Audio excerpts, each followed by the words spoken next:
perturbée, ces derniers mois, par les scandales divers et notamment par le départ du prince Harry et de Meghan Markle. La famille royale britannique sait, aujourd'hui, qu'elle peut compter sur l'image, que l'on peut qualifier de lisse, du couple que forment le prince Edward et Sophie de Wessex.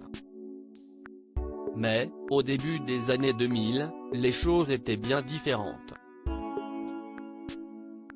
En 2001, plus précisément, alors qu'elle pensait s'adresser à un homme d'affaires de Dubaï dans le cadre de son travail pour son agence de relations publiques, Sophie Rhys-Jones s'était laissée aller à quelques confidences assez violentes sur la famille royale auprès d'un journaliste anglais, qui travaille pour News of the World, un tabloïd à fort tirage.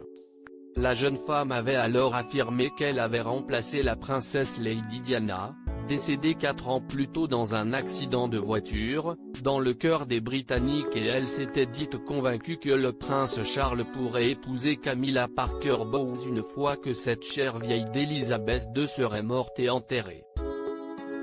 Se rendant compte qu'elle s'est fait duper, Sophie Rhys-Jones écrit alors des lettres manuscrites à tous ceux qu'elle a pu offenser. Profitant de son rôle de petite préférée auprès de la reine, elle obtient très vite la clémence de cette dernière.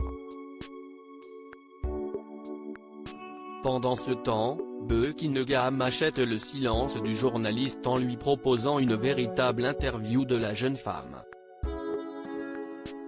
Un dimanche cauchemardesque pour Sophie, une interview qui tourne au cauchemar pour Sophie Rhys-Jones puisqu'elle est interrogée sur les rumeurs d'homosexualité que l'on prête à son mari.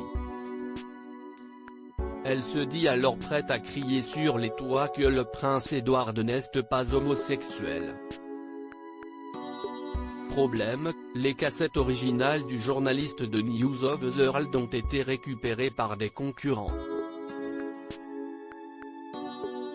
Le dimanche suivant, le Mail on Sunday titre « La reine outragée par les insultes de Sophie » tandis que News of the World fait sa une « Mon Edward n'est pas gay ». Une belle journée pour Sophie de Wessex.